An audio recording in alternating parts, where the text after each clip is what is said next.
ಜೈ ಬಾಬಾ ಸ್ವಾಮಿ. ಹಿಮಾಲಯದ ಸಮರ್ಪಣಾ ಯೋಗ ಭಾಗ 2, ಸಂಚಿಕೆ 9, ಪುಟ ಸಂಖ್ಯೆ 63. ಇವತ್ತಿನ ಗ್ರಂಥ ಪಠಣವನ್ನು ಗುರುವಂದನೆಯೊಂದಿಗೆ ಪ್ರಾರಂಭ ಮಾಡೋಣ. ಓಂ ಗುರುರ್ ಬ್ರಹ್ಮ ಗುರುರ್ ವಿಷ್ಣು ಗುರುರ್ದೇವೋ ಮಹೇಶ್ವರಃ ಗುರುರ್ ಸಾಕ್ಷಾತ್ ಪರಬ್ರಹ್ಮ ತಸ್ಮೈ ಶ್ರೀ ಗುರುವೇ ನಮಃ. ತಸ್ಮೈ ಶ್ರೀ ಗುರುವೇ ನಮಃ. ತಸ್ಮೈ ಶ್ರೀ ಗುರುವೇ ನಮಃ. ನಾನು ಈ ದಾರಿಯನ್ನು ತೋರಿಸುವ ಆಶ್ವಾಸನೆಯಿಂದ ಬಂಧಿಸಲ್ಪಟ್ಟಿರುವೆನು. ಈ ಆಶ್ವಾಸನೆಯನ್ನು ಎಲ್ಲಿಯವರೆಗೆ ನಾನು ಪೂರ್ಣಗೊಳಿಸುವುದಿಲ್ಲವೋ ಅಲ್ಲಿಯವರೆಗೂ ನಾನು ಮೋಕ್ಷವನ್ನು ಪಡೆಯಲಾಗುವುದಿಲ್ಲ. ಈ ಉದ್ದೇಶಕ್ಕಾಗಿ ನಾನು ಏಕಾಂಗಿಯಾಗಿ ಬಂದಿದ್ದೇನೆ ಮತ್ತು ಏಕಾಂಗಿಯಾಗಿಯೇ ಹೋಗುವೆನು. ಈ ಮಾರ್ಗವು ಭಾರಿ ಇಕ್ಕಟ್ಟಾಗಿದೆ. ಇಲ್ಲಿ ಒಬ್ಬನೇ ಶ್ರಮಿಸಬೇಕಾಗುತ್ತದೆ. ನನಗೆ ಮೋಕ್ಷವು ಸಾಮೂಹಿಕತೆಯಲ್ಲಿಯೇ ಸಾಧ್ಯ, ಏಕೆಂದರೆ ಆಶ್ವಾಸನೆಯ ಕಾರಣದಿಂದ ನಾನು ಸಾಮೂಹಿಕತೆಯೊಂದಿಗೆ ಬಂಧಿಸಲ್ಪಟ್ಟಿದ್ದೇನೆ. ಜನ್ಮದ ಉದ್ದೇಶವು ತಿಳಿಯುತ್ತಲೇ ಎಲ್ಲ ಮಾರ್ಗಗಳು ಪ್ರಕಾಶಗೊಂಡವು ಮತ್ತು ಆ ಉದ್ದೇಶದ ದಾರಿಯಲ್ಲಿ ನಡೆಯಲು ದೃಢವಾದ ನಿಶ್ಚಯವನ್ನು ಮಾಡಿಕೊಂಡೆ. ಆ ದಿನ ಅನ್ನಿಸಿತು, ಈ ಸನ್ನಿವೇಶವು ಕಸ್ತೂರಿ ಮೃಗಕ್ಕೆ ಸಮಾನವಾದ ರೀತಿಯಂತೆಯೇ ಆಗಿದೆ. ಕಸ್ತೂರಿ ಮೃಗದ ಹೊಕ್ಕಳಿನಲ್ಲಿ ಕಸ್ತೂರಿಯು ಅಡಗಿರುವುದು. ಕಸ್ತೂರಿಯ ಸುವಾಸನೆಯು ಹರಡಿದಾಗ ಆ ಕಸ್ತೂರಿ ಮೃಗವು ಓಡತೊಡಗುವುದು, ಅಲೆದಾಡತೊಡಗುವುದು. ಅದಕ್ಕೆ ಈ ಸುವಾಸನೆಯು ಎಲ್ಲಿಂದ ಬರುತ್ತಿದೆ ಎಂದು ತಿಳಿಯುವುದೇ ಇಲ್ಲ ಮತ್ತು ಓಡುತ್ತಾ ಓಡುತ್ತಾ ಸತ್ತು ಹೋಗುವುದು. ಕೊನೆಯವರೆಗೂ ಸುವಾಸನೆಯು ಅದರ ನಾಭಿಚಕ್ರದಿಂದಲೇ ಬರುತ್ತಿತ್ತೆಂದು ಅದಕ್ಕೆ ತಿಳಿಯುವುದೇ ಇಲ್ಲ. ಇದೇ ಪ್ರಕಾರ ನನಗೆ ಆತ್ಮಾನುಭವವಾದ ಮೇಲೆ ಗುಲಾಬಿ ಸುವಾಸನೆಯು ನನ್ನೊಳಗಡೆಯಿಂದಲೇ ಬರುವ ಅನುಭವವಾಗತೊಡಗಿತು. ಇಂದು ತಿಳಿಯಿತು, ನನ್ನದೇ ಆತ್ಮದ ಕಾರಣ ಈ ಅನುಭವವಾಗುತ್ತಿದೆ ಎಂದು. ನಾನು ಗುಲಾಬಿ ಹೂವಿನ ಪರಿಮಳ ಎಲ್ಲಿಂದ ಬರುತ್ತಿದೆ ಎಂದು ಹಾಗೂ ಹೂವನ್ನು ಹೊರಗಡೆ ಎಲ್ಲಿಟ್ಟಿದ್ದಾರೆಂದು ಹುಡುಕುತ್ತಿದ್ದೆ. ವಾಸ್ತವದಲ್ಲಿ ಈ ಸುವಾಸನೆಯು ಹೊರಗಡೆಯ ಹೂಗಳಿಂದ ಬರುತ್ತಿದ್ದುದಲ್ಲ, ಅದು ಆತ್ಮದ ಪರಿಮಳವೇ ಆಗಿರುವುದು. ಆತ್ಮದ ರೂಪದಲ್ಲಿ ಪರಮಾತ್ಮನು ಪ್ರತಿಯೊಬ್ಬ ಮನುಷ್ಯನ ಒಳಗಡೆಯೇ ಕುಳಿತಿದ್ದಾನೆ. ಆದರೆ ಮನುಷ್ಯನು ತನ್ನ ಒಳಗಡೆ ಇರುವ ಪರಮಾತ್ಮನನ್ನು ಬಿಟ್ಟು ಹೊರಗಡೆಯ ಪರಮಾತ್ಮನನ್ನು ಹುಡುಕುತ್ತಿದ್ದಾನೆ. ಹೊರಗಡೆ ಇರುವ ಪರಮಾತ್ಮನನ್ನು ಹುಡುಕುತ್ತಾ ಜೀವನವೆಲ್ಲ ಮುಗಿದು ಹೋಗುವುದು. ಆದರೂ ಹೊರಗಡೆಯ ಪರಮಾತ್ಮನು ಸಿಗುವುದಿಲ್ಲ. ಈ ಒಳಗಡೆ ಇರುವ ಪರಮಾತ್ಮನ ದರ್ಶನ ಮಾಡುವುದಕ್ಕೆ ಯಾರಾದರೂ ಪರಮಾತ್ಮನ ಸ್ವರೂಪವಾಗಿರುವ ಸದ್ಗುರುಗಳ ಆಗಮನವು ನಮ್ಮ ಜೀವನದಲ್ಲಿ ಬಹಳ ಅವಶ್ಯ. ಏಕೆಂದರೆ ಅವರ ಕರುಣೆಯಿಂದಲೇ ಮನುಷ್ಯನ ಚಿತ್ತವು ಒಳಗಡೆ ಹೋಗುವುದು. ಆಗಲೇ ಇದು ಸಾಧ್ಯವಾಗುವುದು.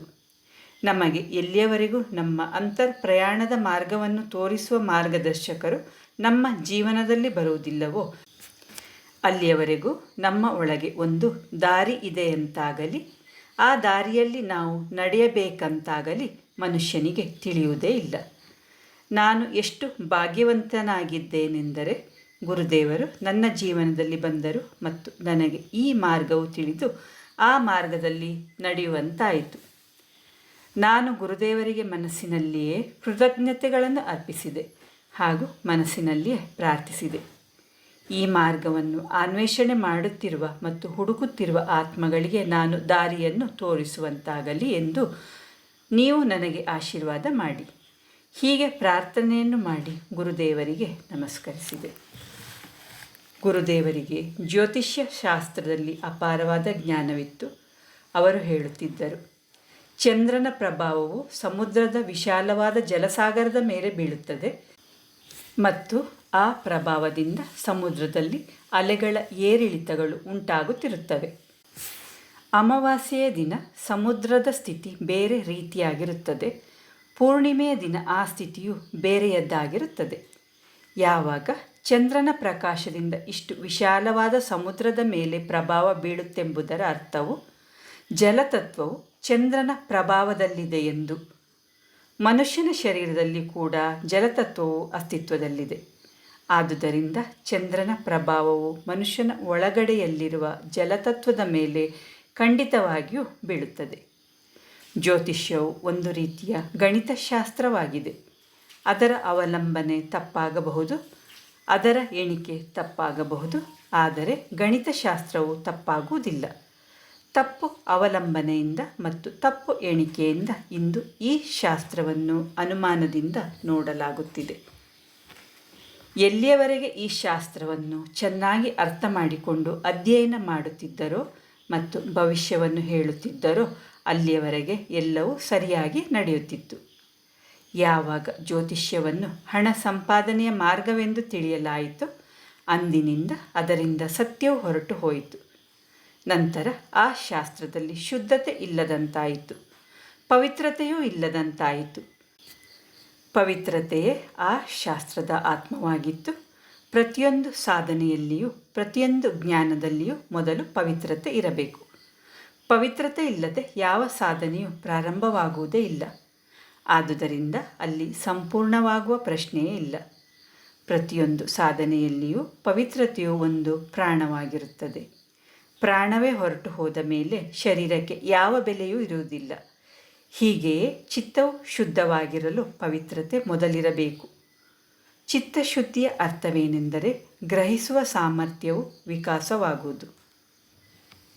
ಗುರುದೇವರಿಗೆ ಹಿಮಾಲಯದಲ್ಲಿ ದೊರೆಯುವ ಗಿಡಮೂಲಿಕೆಗಳ ಮತ್ತು ಔಷಧೀಯ ಸಸ್ಯಗಳ ಬಗ್ಗೆ ಅಗಾಧವಾದ ತಿಳುವಳಿಕೆ ಇತ್ತು. ಎಷ್ಟೋ ಸಾರಿ ಅಂತಹ ಗಿಡಮೂಲಿಕೆಗಳನ್ನು ತಿನ್ನುತ್ತಿದ್ದರು ಮತ್ತು ನನಗೂ ತಿನ್ನಿಸುತ್ತಿದ್ದರು. ಇವುಗಳಿಂದ ಹಸಿವೆ ಆಗುತ್ತಿರಲಿಲ್ಲ ಹಾಗೂ ಶರೀರದಲ್ಲಿ ಚೈತನ್ಯವು ಹಾಗೆಯೇ ಇರುತ್ತಿತ್ತು. ಕೆಲವು ಗಿಡಮೂಲಿಕೆಗಳು ಶಕ್ತಿವರ್ಧಕವಾಗಿದ್ದವು. ಅವುಗಳ ಪ್ರಭಾವದಿಂದ ಶರೀರದ ಮೇಲೆ ವಯಸ್ಸಿನ ಪ್ರಭಾವವು ಬೀಳುತ್ತಿರಲಿಲ್ಲ. ಇದೇ ಕಾರಣದಿಂದ ಗುರುದೇವರ ವಯಸ್ಸು ಜಾಸ್ತಿಯಾಗಿದ್ದರೂ ಕೂಡ ಅದು ತಿಳಿಯುತ್ತಿರಲಿಲ್ಲ. ಕೆಲವು ಗಿಡಮೂಲಿಕೆಗಳು ಹಲವು ಬಣ್ಣಗಳನ್ನು ಕೊಡುತ್ತಿದ್ದವು. ಅವುಗಳಿಂದ ಹಲವಾರು ತರಹ ಬಣ್ಣಗಳನ್ನು ತಯಾರು ಮಾಡಬಹುದಾಗಿತ್ತು. ಅಂತಹ ಪವಿತ್ರ ವಾತಾವರಣದಲ್ಲಿ ನನ್ನ ಶ್ರೀ ಗಣಪತಿ ಅಥರ್ವ ಶೀರ್ಷದ ಅಭ್ಯಾಸ ಕ್ರಮವು ನಡೆದಿತ್ತು. ಯಾವ ರೀತಿ ಅಭ್ಯಾಸವು ಹೆಚ್ಚಾಗುತ್ತಿತ್ತೋ ಆಗ ಚಿತ್ತದಲ್ಲಿ ಪವಿತ್ರತೆಯ ಅನುಭವವಾಗುತ್ತಿತ್ತು ಹಾಗೂ ಚಿತ್ತವು ಒಳಗೆ ಇನ್ನೂ ಒಳಗೆ ಅಂತರ್ಮುಖವಾಗಿ ಹೋಗುತ್ತಿತ್ತು. ಎರಡನೆಯದಾಗಿ ಚಿತ್ತದಲ್ಲಿ ಸ್ಥಿರತೆಯು ಬಂದಿತ್ತು ಮತ್ತು ಸ್ಥಿರತೆಯ ಪ್ರಭಾವವು ನನ್ನ ದೈಹಿಕ ಕ್ರಿಯೆಗಳ ಮೇಲೆ ಕೂಡ ಆಗತೊಡಗಿತು. ಚಿತ್ತದ ಸ್ಥಿರತೆಯಿಂದ ಶಾರೀರಿಕ ಕಾರ್ಯಗಳು ಕಡಿಮೆಯಾಗತೊಡಗಿದವು. ಎಲ್ಲ ದೈಹಿಕ ಕಾರ್ಯಗಳು ತುಂಬ ನಿಧಾನವಾಗಿ ನಡೆಯುತ್ತಿದ್ದವು. ಶರೀರವು ಬಹಳ ಹಗುರವಾದಂತೆ ಅನುಭವವಾಗುತ್ತಿತ್ತು. ನನ್ನ ಆಧ್ಯಾತ್ಮಿಕ ಅಭ್ಯಾಸದ ಸಮಯದಲ್ಲಿ ಶರೀರದ ಮೇಲೆ ನನ್ನ ನಿಯಂತ್ರಣವೇ ಹೊರಟು ಹೋಗುತ್ತಿತ್ತು. ಶರೀರದ ಮೇಲೆ ಯಾವುದೇ ಭಾರವು ಹೆಚ್ಚೆಂದು ಭಾಸವಾಗುತ್ತಿತ್ತು. ಒಂದು ದಿನ ಸಾಧನೆಯು ಸಂಪೂರ್ಣವಾಗಿ ಮುಗಿಯಿತು ಮತ್ತು ಗಣಪತಿ ಅಥರ್ವ ಶೀರ್ಷವು ಸಿದ್ಧಿಯಾಯಿತು. ಗುರುದೇವರು ತಿಳಿಸಿದರು, ಈಗ ಇದರ ಉಪಯೋಗವನ್ನು ನೀನು ಗುರುಕಾರ್ಯವನ್ನು ಮಾಡುವುದಕ್ಕಾಗಿ ಉಪಯೋಗಿಸು. ಈಗ ನೀನು ಚಿತ್ತದಲ್ಲಿ ಯಾವುದೇ ಅಪೇಕ್ಷೆಯನ್ನಿಟ್ಟುಕೊಂಡು ಇದನ್ನು ಪಠಿಸಿದಾಗ ಇದರ ಪಠಣೆಯಿಂದ ನಿನ್ನ ಆಂತರ್ಯದಿಂದ ಒಂದು ವಿಶಿಷ್ಟವಾದ ಶಕ್ತಿ ಹರಿಯತೊಡಗುವುದು ಮತ್ತು ಆ ಶಕ್ತಿಯನ್ನು ನೀನು ಯಾವ ಅಪೇಕ್ಷೆಯ ಕಡೆ ನಿರ್ದೇಶನ ಮಾಡುತ್ತೀಯೋ ಅದು ಪೂರ್ಣವಾಗುತ್ತದೆ. ಇದನ್ನು ಸಂಪೂರ್ಣ ಶ್ರದ್ಧೆ ಮತ್ತು ವಿಶ್ವಾಸದೊಂದಿಗೆ ಉಪಯೋಗಿಸಬೇಕು ಮತ್ತು ಯಾವ ಮನುಷ್ಯನಿಗೋಸ್ಕರ ಮಾಡುವೆಯೋ ಆ ಮನುಷ್ಯನು ಯೋಗ್ಯನಾಗಿರಬೇಕು. ಪ್ರಕೃತಿಗೆ ಒಂದು ಚಕ್ರವಿದೆ. ಆ ಚಕ್ರಕ್ಕೆ ಅನುಸಾರವಾಗಿ ಮನುಷ್ಯನ ಜನನ ಮತ್ತು ಮರಣಗಳೆರಡು ಆಗುತ್ತಿರುತ್ತವೆ. ಈ ಪಠಣೆಯ ಉಪಯೋಗವನ್ನು ಆ ಚಕ್ರಕ್ಕೆ ವಿರುದ್ಧವಾಗಿ ಮಾಡಬೇಡ. ಅಪವಿತ್ರನಾದ ಮನುಷ್ಯನಿಗೋಸ್ಕರ ಮಾಡಬೇಡ. ನೀನಿದರ ಉಪಯೋಗವನ್ನು ನೀನು ಬಯಸಿದಾಗ ಮಾತ್ರ ಮಾಡಬಲ್ಲೆ. ನೀನು ಎಂದಿಗೂ ಬಾಹ್ಯದ ಸನ್ನಿವೇಶಗಳಿಂದ ಪ್ರಭಾವಿತನಾಗುವುದೂ ಇಲ್ಲ ಹಾಗೂ ನೀನು ಎಂದಿಗೂ ಬಾಹ್ಯದ ಸನ್ನಿವೇಶಗಳ ಪ್ರಭಾವಿತಗಳೊಳಗೆ ಇರುವುದೂ ಇಲ್ಲ. ಈಗ ನೀನು ಬಯಸಿದರೆ ನಿನ್ನ ಸೂಕ್ಷ್ಮ ಶರೀರದೊಡನೆ ಸಂಬಂಧವನ್ನು ಏರ್ಪಡಿಸಿಕೊಂಡು ಅದನ್ನು ಮಾಧ್ಯಮವನ್ನಾಗಿ ಮಾಡಿಕೊಂಡು ವಿಶ್ವದ ಯಾವುದೇ ವ್ಯಕ್ತಿಯ ಬಗ್ಗೆ ವಿವರಗಳನ್ನು ಪಡೆಯಬಲ್ಲೆ.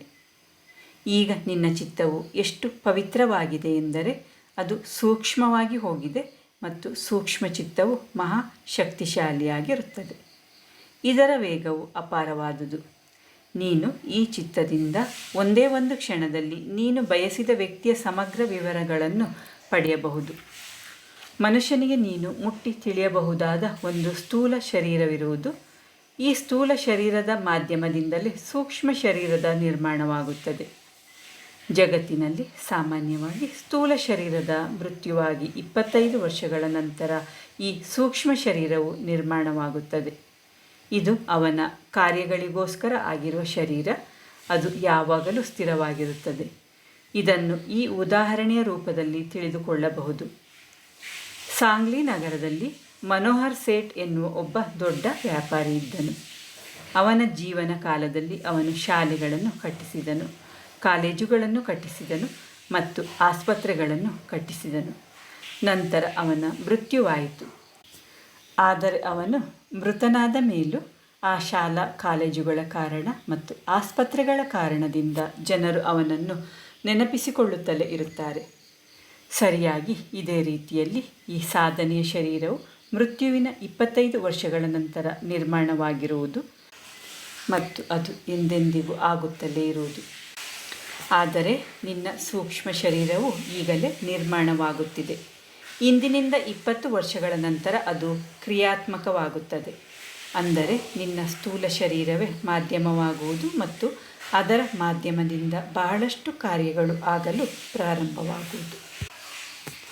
ಆ ಸೂಕ್ಷ್ಮ ಶರೀರವನ್ನು ಸಂಪರ್ಕಿಸಿ ನೀನು ಒಂದೇ ಒಂದು ಕ್ಷಣದಲ್ಲಿ ಪ್ರಪಂಚದ ಯಾವುದೇ ವ್ಯಕ್ತಿಯ ವಿವರಗಳನ್ನು ಪಡೆಯಬಹುದು.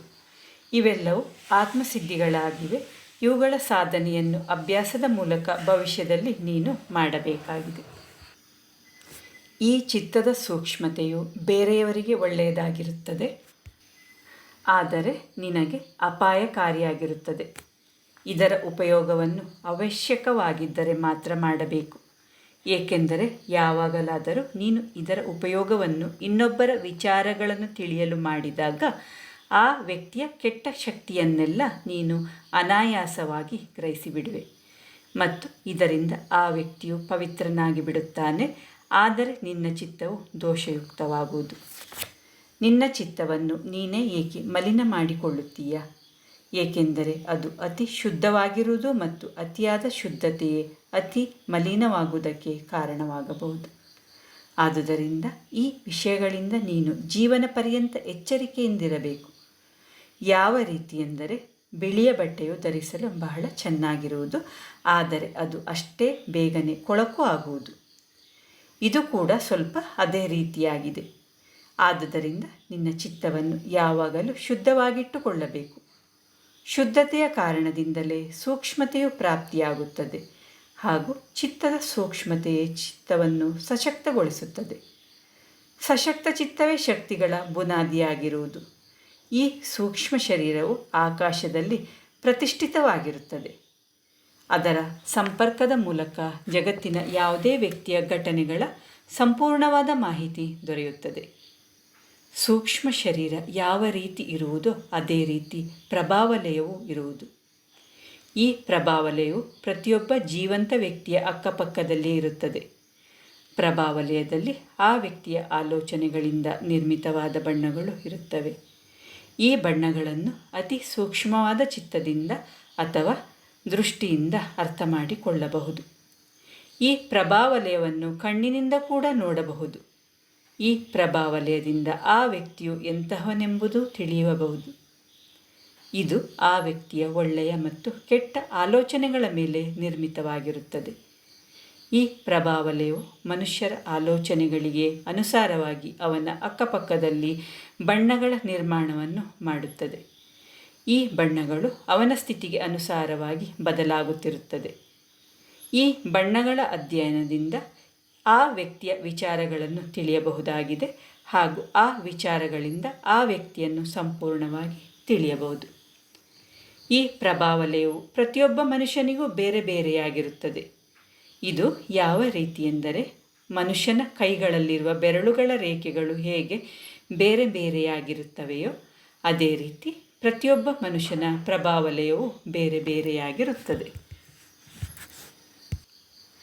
ಗುರುದೇವರು ಜ್ಯೋತಿಷ್ಯದ ಗಿಡಮೂಲಿಕೆಗಳ ಮತ್ತು ಪ್ರಭಾವಲಯದ ಬಗ್ಗೆ ಜ್ಞಾನವನ್ನು ಪಡೆದಿದ್ದರು.